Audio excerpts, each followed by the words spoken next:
خوش آمدید کہتے ہیں آپ کو ایک بار پھر۔ علماء کرام ہمارے ساتھ ہیں۔ ہم نے آج کی حد تک، چونکہ اب بس یہ آخری نشستیں ہیں، وظائف کا جو ہمارا سیگمنٹ ہوتا ہے اور علماء کی یہ نشست، اس کو ہم نے ذرا مرج کر دیا آج کی حد تک۔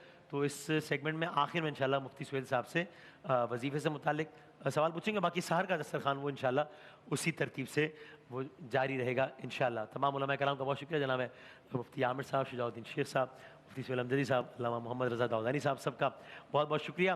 مفتی عامر صاحب ایک سوال ہے، آپ سنیے گا، میرا پہلا سوال چلے گا۔ میرا سوال یہ ہے کہ میری جو نند ہے نا، اسے 8 سال سے زیادہ عرصہ ہو گیا ہمارے گھر میں اب، تو وہ سسرال نہیں گئی، تو اس سے کیا اس کا نکاح ختم ہو گیا ہے یا طلاق لینا یا لازم ہے یا نہیں ہے؟ بس اتنا مجھے جاننا ہے کہ طلاق کے بغیر ہم لوگ اس کی شادی کر سکتے ہیں؟ بسم جناب اللہ الرحمن الرحیم، بسم اللہ الرحمن الرحیم۔ جی بہن نے جو یہ مسئلہ پوچھا ہے کہ 8 سال سے ممانی ان کے گھر پر ہیں، تو 8 سال سے گھر پہ رہنے سے فقہ حنفی کے مطابق، بلکہ فقہ شافعی مالکی کے مطابق بھی طلاق نہیں ہوتی ہے نہیں ہو گیا، اچھا جب تک کہ طلاق نہ دے دی جائے۔ صحیح، ہاں، ٹھیک، یہ ایک الگ بات ہوتی ہے جس کو کہتے ہیں ایلا۔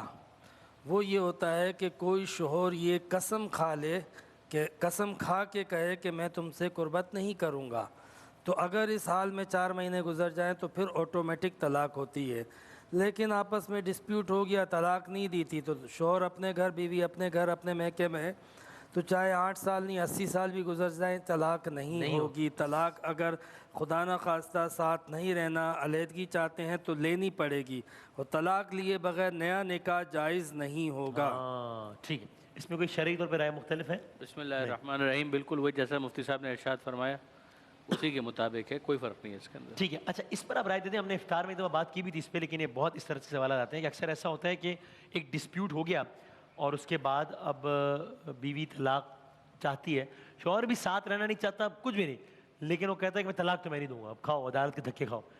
تو ایسی صورت میں کیا، بلکہ میں نے آپ کو اگر یاد ہو، میں نے آپ سے ایک دفعہ مسئلہ پوچھا بھی تھا، چونکہ مجھ سے کافی لوگوں نے آپ کے نام سے پوچھا، تو میں نے آپ سے، تو ایسی صورت میں کیا کر سکتے ہیں کہ بھائی اب اس لڑکی کو آگے نکاح کرنا ہے اور شوہر کہہ رہا ہے میں طلاق تو نہیں دوں گا، جو کرنا ہے کر لو جاؤ؟ بنیادی طور پر یہ ہے کہ اگر طلاق شوہر کی طرف سے اس کے سیغے جاری کیے جاتے ہیں یا کروائے جاتے ہیں تو وہ طلاق رجعی ہوتی ہے، اور اگر خاتون اس بات کی خواہش رکھتی ہیں کہ بھائی میں اس شوہر کے ساتھ نہیں رہ سکتی، مجھے نفرت ہے ٹو سرٹین پوائنٹ، جس کی وضاحت یہاں مناسب نہیں ہے، ٹھیک، تو پھر اس کے بعد وہ عنوان بنتا ہے خلا کا، کہ جہاں پہ شوہر کی کوئی غلطی نہیں ہوتی ہے لیکن یہ خاتون کا اصرار ہوتا ہے، تو پھر وہاں پر یہ والی بات آتی ہے کہ خاتون جو ہے یا تو اپنے مہر سے درگزر کریں یا کچھ اور اضافی، اس لیے کہ شوہر یہ کہہ سکتا ہے کہ میری کوئی غلطی ہی نہیں ہے تو پھر میں کیوں طلاق دوں۔ تو یہاں پر یہ عنوان آتا ہے خلا کا، کہ جس کے نتیجے میں پھر اگر یہ شوہر راضی ہو جائے، دینا یہ بھی شوہر ہی نے ہے، صحیح ہے، یعنی یہ ایسا نہیں ہے کہ شوہر کے علاوہ کوئی اور دے سکتا ہے، دینا یہ بھی شوہر ہی نے ہے، لیکن یہ کہ بہرحال اس کے اندر خاتون کی طرف سے یہ کنونسنگ ہوتی ہے کہ میں نہیں رہنا چاہتی، میں یہ چیز آپ کے لیے چھوڑ دیتی ہوں، معاف کر دیتی ہوں مہر وغیرہ، تو آپ مجھے طلاق دے دیجئے، اس کو طلاق خلا کہتے ہیں۔ تیسرا کیس جو ہے، جو آپ میرے خیال میں پوچھنا چاہ رہے ہیں کہ مثال کے طور پر شوہر ہے، طلاق بھی نہیں دیتا، ساتھ بھی نہیں رکھتا، نفقہ بھی نہیں دیتا، یہ جو کہ میں تمہارے ساتھ بھی نہیں رہنا ہے لیکن چھوڑوں گا بھی نہیں، طلاق بھی نہیں، یہ جو معلقہ چھوڑا ہوا ہے، تو اس کے اندر یہی ہوتا ہے کہ کوشش کی جانی چاہیے ریلیٹیوز کی طرف سے، فیملی فرینڈس کی طرف سے، کہ کوئی ایسی صورتحال نکل آئے کہ جو دونوں کے لیے ایکسیپٹیبل ہو، لیکن پھر بھی اگر یہ معاملہ اسی طرف جاتا ہے کہ نہ شوہر رکھنے کے لیے تیار ہے، نہ طلاق دینے کے لیے تیار ہے، تو پھر ہمارے یہاں رول آتا ہے حاکم شرع کا۔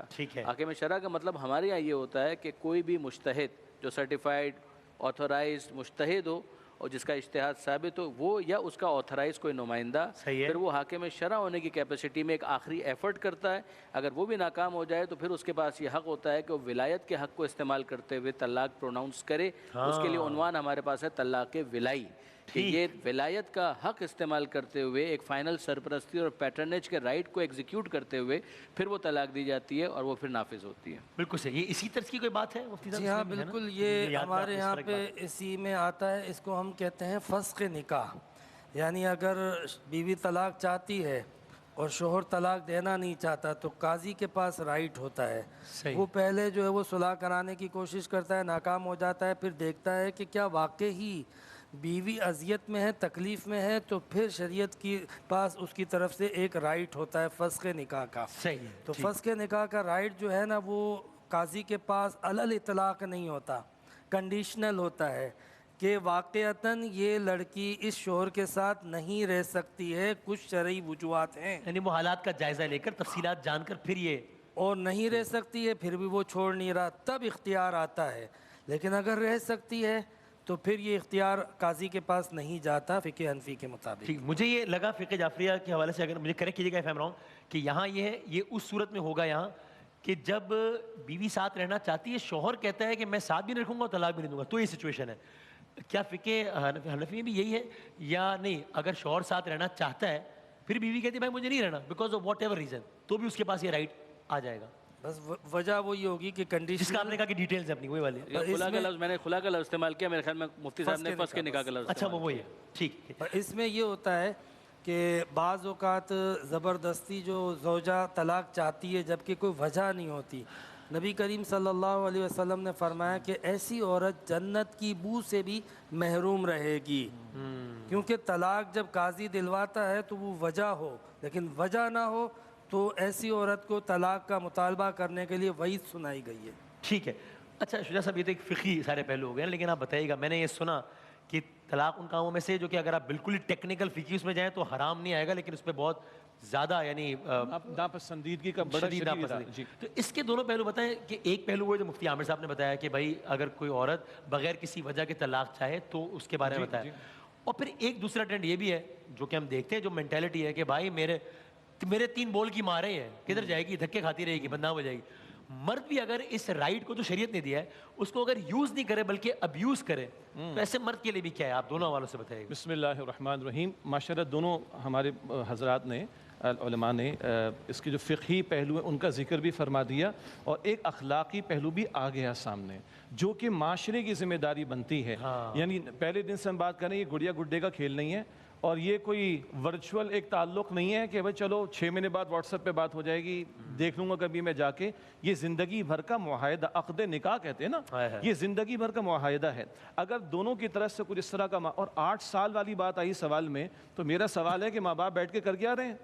گھر والے بیٹھ کے کیا دیکھ رہے ہیں؟ تماشا دیکھ رہے ہیں۔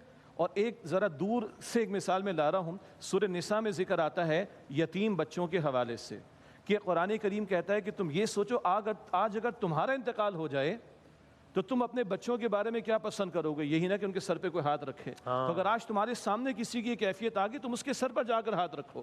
تو آج اگر کچھ دو کا مسئلہ ہے، خاندان کے بڑوں کو میں کہہ رہا ہوں، سوچیں آپ کی بیٹی کے ساتھ ایسا معاملہ ہو جائے، آپ کی بہن کے ساتھ ایسا معاملہ ہو جائے اینڈ سو آن، تو گھر والے، گھر کے بڑے، معاشرے کے افراد، ان کو اپنا رول ادا کرنے کی کوشش کرنی چاہیے۔ طلاق کے حوالے سے بات آ گئی، ہاں دین فطرت ہے، کبھی اگر پوائنٹ آف نو ریٹرن کا معاملہ آ جائے تو معاملہ ختم بھی کیا جا سکتا ہے، مگر اس کے بہت ساری سٹیپس ہیں۔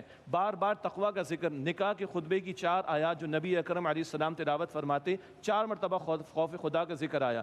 آپ نے بھی فرمایا کہ مرد جو ہے وہ یوز نہیں کرتا، ابیوز کرتا ہے، یہ بات پہلے بھی آ چکی ہے۔ اللہ فرماتے کہ تمہیں بڑا تو بنایا ایک درجے میں گھر کا انتظام چلانے کے لیے، لیکن سب سے بڑا کون ہے؟ اللہ سبحانہ و تعالی۔ یہ خوف خدا اگر نہیں ہے تو انتہائی ادب سے عرض کروں، بات ذرا بلنڈ قسم کی ہے، اگر خوف خدا نہیں ہے تو ان مسائل کو پوچھتا کون ہے؟ لوگ تو زنا کر رہے ہیں۔ ان مسائل کا لحاظ وہ رکھے گا جس کو اللہ کا خوف ہوگا۔ یہی وجہ ہے کہ خاندانی زندگی جہاں جہاں قرآن ڈسکس کر رہا ہے، سورۃ البقرہ، سورۃ النساء، سورہ طلاق اینڈ سو آن، اللہ بار بار خوف خدا کا ذکر فرماتا ہے۔ یہ بھی یاد رکھیں، یہ بات بھی پہلے ہماری گفتگو میں آئی ہے لیکن آج مسئلہ ہے تو پھر بات ہو جائے۔ شیطان روزانہ سمندر پہ اپنا دربار لگاتا ہے، مسلم شریف کی روایت، اور اس کے چیلے آ کر بتاتے ہیں برائی پہ لگایا، نیکی سے رکو، کہتا ہے ٹھیک ہے کیپ اٹ اپ، لگے رہو۔ ایک آ کر کہتا ہے شوہر بیوی میں جدائی ڈالی، ان کو دور کیا، شیطان کھڑا ہو کر اس کو گلے لگاتا، کہتا ہے تو نے میری جانشینی کا حق ادا کیا۔ اور رحمان کیا چاہتا ہے؟ ہن لباس لکم انتم لباس لہن، وہ بیویاں تم شوہروں کے لیے لباس اور تم شوہر ان بیویوں کے لیے لباس ہو۔ تو اللہ تعالیٰ قرب چاہتا ہے۔ اس اعتبار سے اگر یہ 8 سال جیسے مسائل ہیں اور 2 کے درمیان معاملہ سیٹل نہیں ہو رہا تو باقی بڑوں کو، گھر والوں کو، قریبی لوگوں کو اپنا رول ادا کرنے کی کوشش کرنی چاہیے۔ پھر اگر خدا نہ خاصا پوائنٹ آف ریٹرن کی بات ہے، وہ خلا والا آپشن بھی بتا دیا گیا، مرد کے بعد طلاق دینے کا حق ہے، عورت کے پاس خلا لینے کا حق ہے، اس کی تفصیل بھی آ گئی۔ لیکن اس کا جو معاشرتی اور اخلاقی پہلو ہے اور جس میں خوف خدا کو پیش نظر رکھنا، گھروں کو جوڑ کر رکھنے کی بات کرنا، شیطان نہیں رحمان کی چاہت پر عمل کرنا، اگر یہ نکتے سامنے ہوں تو شاید ہم اپنی ذمہ داری کو احساس کر کے بہت سارے گھرانوں کو ٹوٹنے سے بچا سکیں گے۔ اللہ جزاک اللہ جزاک اللہ۔ مجھ سے ایک سوال آپ سنیے گا ذرا، جی سنائیے گا سوال، سنائیے دوسرا سوال۔ میرے سسر میرے ہسبینڈ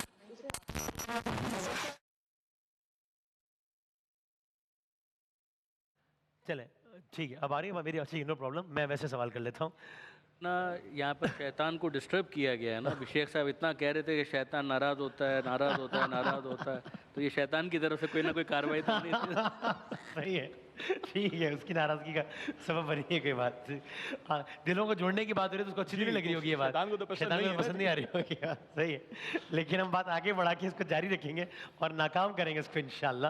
تو یہ قبلہ سوال یہ ہے کہ یہ خاتون بظاہر خاتون لگ رہی ہے، میرا خیال ہے کہہ رہی ہیں کہ میرے سسر میرے شوہر کو جائیداد میں اس وقت حصہ دیں گے جب وہ اپنی پینشن اپنے بھائی بہن میں تقسیم کر دیں گے، تو ایسا کرنا ٹھیک ہے؟ مطلب یہ بسم اللہ الرحمن الرحیم پوچھنا یہ چاہ رہی ہیں کہ میرے سسر شوہر کو جائیداد میں حصہ اس وقت دیں گے ہاں کہ جب وہ اپنی پینشن بھائیوں میں تقسیم کریں. ہاں، ابھی نہیں دے رہے سا. ہاں جی دیکھیں، پہلی بات تو یہ ہے کہ پینشن کا یعنی جو شخص کما رہا ہے نا، جو ان کے ہسبینڈ ہیں وہ کما رہے ہیں، اپنا کما رہے ہیں، اپنا کھا رہے ہیں، کسی ادارے میں نوکری کر رہے ہیں، تو ان کی پینشن کا تعلق ان کی ذات سے ہے. اور یہ بات یاد رہے کہ کسی کو بھی زبردستی یہ نہیں کہا جا سکتا کہ آپ اپنی پینشن فلاں کو دیں، فلاں کو دیں، فلاں کو دیں. ہاں یہ ایک علیحدہ بات ہے کہ بھائی بہن ہیں، تھوڑے غریب ہیں، تو انہیں خود مدد کے لیے آگے بڑھنا چاہیے اور ان کی مدد کرنی چاہیے. صحیح ٹھیک ہے. اچھا رہی یہ بات کہ جو ان کے سسر ہیں انہوں نے ضد لگائی ہوئی ہے کہ جی جائیداد میں حصہ اس وقت دوں گا، تو یاد رکھیں کہ جو وراثت تقسیم ہوتی ہے نا وہ آنکھ بند ہونے کے بعد تقسیم ہوتی ہے. ٹھیک. آنکھ بند ہونے سے پہلے وراثت تقسیم نہیں ہوتی. رہی یہ بات کہ وہ اپنی جائیداد بچوں میں تقسیم کر سکتے ہیں یا نہیں، ہمارے ہاں عام طور پر یہ ہوتا ہے کسی بچے کو زیادہ دے دیا، کسی بچے کو کم دے دیا، بچیوں کو محروم رکھا کہ بھائی تمہاری شادیاں ہو گئی ہیں. ایسا کرنا بالکل جائز نہیں.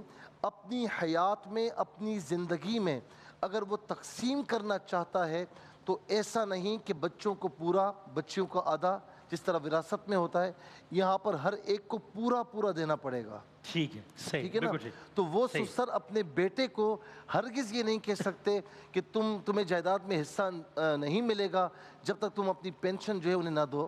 تو ایسا نہیں ہو سکتا. ہاں وہ اپنی مطلب تالیف قلب کے لیے اپنے دل سے کسی کی مدد کرنا چاہیں تو کر سکتے ہیں. میں آپ سے وظیفے سے پہلے، اور اس میں اگر کوئی رائے مختلف ہو تو ہم سحر کے دسترخوان پہ وہ ڈسکس کر لیں گے. شجاع بھائی آپ بس آخر میں بتا دیں، چونکہ آپ سحر کے دسترخوان میں ہمارے ساتھ نہیں ہوں گے. اب عید سے متعلق بہت سارے سوالات آ رہے ہیں ظاہر ہے، اور ہم 28واں روزہ اختیار کریں گے، کچھ ممالک میں 29واں اختیار کیا جائے گا نیکسٹ روزہ، اور ممکن ہے اگر وہاں چاند نظر آ جائے تو ہو سکتا ہے کہ کئی ممالک میں جو روزہ اختیار کیا جائے وہ آخری روزہ اختیار کیا جائے، پھر عید آ جائے. تو بس یہ ایک بریف بتا دیں، پھر ہم آگے تفصیل سے کریں گے بات. کانسیپٹ آف عید کے بارے میں کیا ہے، عید کو شریعت کی لینس سے کیا ہے؟ جی بسم اللہ الرحمن الرحیم. دیکھیے عید خوشی منانا، سیلیبریٹ کرنا، یہ انسان کی فطرت کا تقاضا ہے. صحیح ہے. اور ہمارا دین فطرت ہے، اس نے ہمارے ان فطری تقاضوں کا لحاظ رکھا. اور اللہ کے نبی علیہ السلام فرماتے لِكُلِّ قَوْمٍ عید وَهَذَا عِيدُنَا، ہر قوم کی کوئی عید ہوتی ہے، یہ ہماری عید ہے. لیکن دونوں عیدیں جو ہم مناتے ہیں بڑے بامقصد انداز سے ان کو جوڑا گیا. ایک طرف رمضان کے روزوں کی عبادت کی تکمیل تو عید الفطر ادا کی جا رہی، اور دوسری طرف حج کی عظیم عبادت کی تکمیل عید الاضحیٰ عطا کی جا رہی ہے. پھر دن کا آغاز اللہ کی تکبیرات کے ساتھ اللہ تعالیٰ کے سامنے جھک کر کیا جا رہا ہے. ہم اپنی خوشی میں بھی اپنے رب کے حکم کے پابند ہیں، تکبیرات ہیں اور اللہ کے حضور جھکنا بھی ہے. پھر صدقہ فطر کا معاملہ دیکھیے، نماز عید سے پہلے ادا کرو تاکہ غریب کو بھی عید کی خوشی میں شامل ہونے کا موقع ملے. تو حقوق العباد بھی ادا ہو رہے ہیں اور حقوق اللہ بھی ادا کیے جا رہے ہیں. بقرعید کا موقع آتا ہے، قربانی پیش کی جا رہی ہوتی ہے، اس میں غریبوں کا حصہ بھی رکھ دیا گیا. تو بامقصد تہوار ہمیں عطا کیے گئے جن میں اللہ کی تکبیرات بھی، اللہ کا حق ادا کرنا بھی اور مخلوق خدا کا حق ادا کرنا بھی. رہا صدقہ فطر، اس کے فقہی مسائل اپنی جگہ، وہ علماء بیان فرمائیں گے انشاءاللہ، اور آ بھی رہے ہوں گے مسائل. دو خاص باتیں ہیں. اللہ کے رسول فرماتے ہیں علیہ السلام، صدقہ فطر کا ایک فائدہ کیا ہے، ماہ رمضان کے جو روزوں کی کوتاہیاں ہوتی ہیں اللہ تعالیٰ ان کا کفارہ فرما دیتا ہے. اور نمبر دو، غریب کو بھی عید کی خوشی میں شامل ہونے کا موقع ملتا ہے. ہر سال یہاں سے ریکمنڈیشن جاتی ہے کہ جلد صدقہ فطر ادا کریں. ہم نے تو شاپنگ کر لی ہے جناب، اب غریب کو ہم بھاگتے ہوئے نماز کے ٹائم پر دیں گے تو بیچارہ کیا وہ اس سے استفادہ کرے گا. پہلے دے دیں. فقہی مسائل بھی آ گئے، بھئی گندم کے حساب سے اتنا ہے، جو کے حساب سے اتنا ہے، کھجور کے حساب سے اتنا ہے، زیادہ دیں تاکہ واقعتاً غریب کے گھر میں بھی خوشی کا اہتمام ہو سکے. جزاک اللہ. اور مفتی صاحب جاتے جاتے وہ ایک ہمارا ظاہر ہے باقاعدہ وظائف کا سیگمنٹ نہیں مرج کر دیا ہے، میں مختصراً آپ سے پوچھ لیتا ہوں کہ ایک صاحب ہے شہریار صاحب جو کہتے ہیں میں ایک ادارے میں اہم ترین عہدے پر فائز ہوں جہاں مجھے افراد سے کام لینا ہو. وہ کہتے ہیں نرمی کرو تو لوگ ناجائز فائدہ اٹھاتے ہیں، بیوقوف سمجھتے ہیں، سختی کرو تو کام بڑا اچھا ہوتا ہے لیکن اللہ سے ڈر رکھتا ہے. تو میں مجبور ہوں، مجھے نفاق و بد اخلاقی سے بچنے کے لیے کوئی وظیفہ یا کوئی عمل بتا دیں. بسم اللہ الرحمن الرحیم صلی اللہ علیہ وآلہ وسلم.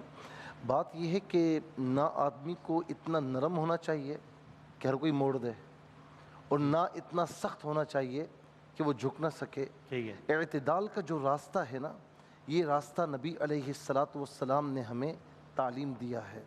یہاں تک کہ آپ دیکھیں خرچ کرنے کے معاملے میں بھی اعتدال کا راستہ، عبادت کے معاملے میں بھی اعتدال کا راستہ.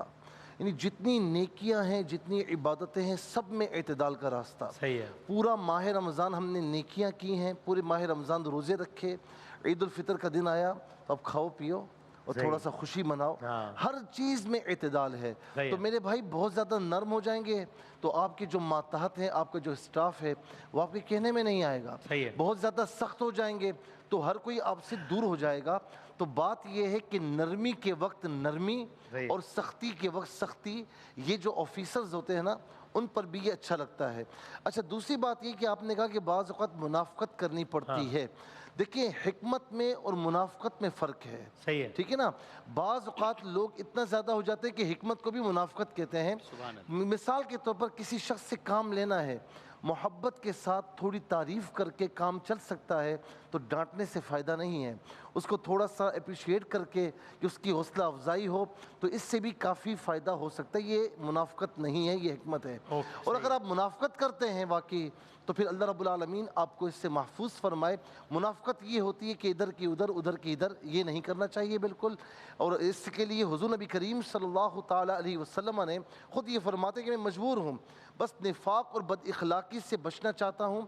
اللہ تبارک و تعالیٰ آپ کو بھی اور جتنے اونرز ہیں، جتنے آفیسرز ہیں جن کے ساتھ یہ سچویشن ہے، اللہ رب العالمین سب کو نفاق سے، بد اخلاقی سے محفوظ و مامون فرمائے. میں ایک بات کہتا ہوں، جو اونر اخلاق والا ہوتا ہے نا، میں بڑے ذمہ داری سے عرض کرتا ہوں، سب علماء بھی یہاں تشریف فرما ہیں، اس کا اسٹاف اس کے پیٹھ پیچھے کبھی برائی نہیں کرتا، ہمیشہ اپنی دعاؤں میں اسے یاد رکھتا ہے. لیکن جو بد اخلاق ہوتا ہے، ہو سکتا ہے کہ ڈر کی وجہ سے اس کے سامنے کوئی کچھ کہہ نہ سکے، لیکن وہ آپس میں بھی اس کی بد اخلاقی کا ذکر بھی کرتے ہیں اور کبھی بھی اس کے لیے دعائیں خیر نہیں کرتے. تو دعائیں لینی ہیں تو اخلاق کا نمونہ بن جائیں. اور یہ دعا بڑی پیاری دعا ہے، حضور نبی کریم صلی اللہ علیہ وسلم کی زبان اقدس سے نکلی ہوئی دعا ہے. ابو داؤد شریف جلد نمبر 1 میں، اللہم انی اعوذ بک من الشقاق والنفاق وسوء الاخلاق. اللہم انی اعوذ بک من الشقاق والنفاق وسوء الاخلاق. اس کا ترجمہ یہ بنتا ہے، اے اللہ میں تیری پناہ چاہتا ہوں بدبختی اور نفاق اور برے اخلاق سے. یہ 5 وقتہ نماز پابندی کے ساتھ پڑھیں. دوسرا یہ ہے کہ بد اخلاقی اور جھوٹ سے اور یعنی بے جا سختیوں سے اور نفاق سے بچنے کی پوری کوشش بھی کریں. ایسا نہیں کہ دعا پڑھیں کچھ کوشش نہ ہو، کوشش بھی کرنی چاہیے. اس کے بعد یہ دعا پڑھیں فجر کے بعد 11 مرتبہ، اول آخر 3 بار درود شریف کے ساتھ. ترجمے کو مد نظر رکھتے ہوئے اللہ رب العالمین انشاءاللہ کرم فرمائے گا اور ان عیوب سے سب کو محفوظ و معمول فرمائے گا. اور اللہ تعالیٰ کا ایک صفاتی نام ہے صمد، بے نیاز. آپ کو سب سے بے نیاز، یعنی اللہ کے سوا ہر کسی سے آپ کو بے نیاز ہونا ہے نا، تو یا سمدو یہ دن میں کسی بھی وقت 11 مرتبہ پڑھ لیں اول آخر 3 بار درود شریف کے ساتھ. اللہ رب العالمین آپ سب کو بے نیازی عطا فرمائے. انشاءاللہ. جزاک اللہ، بہت نوازش، بہت شکریہ. اور انشاءاللہ سحر کی دسترخوان پہ ہوگی مزید بات. علماء کرام سے بہت شکریہ سب کا. ایک وقفے کے بعد ہمارا جو کوئز کا سیگمنٹ ہے جو کہ یکم رمضان سے جاری ہے، اس کا فائنل ایپیسوڈ آج ہے. کوارٹر فائنل، سیمی فائنل سب کے بعد آج اس کا فائنل ایپیسوڈ ہے، ایک وقفے کے بعد انشاءاللہ.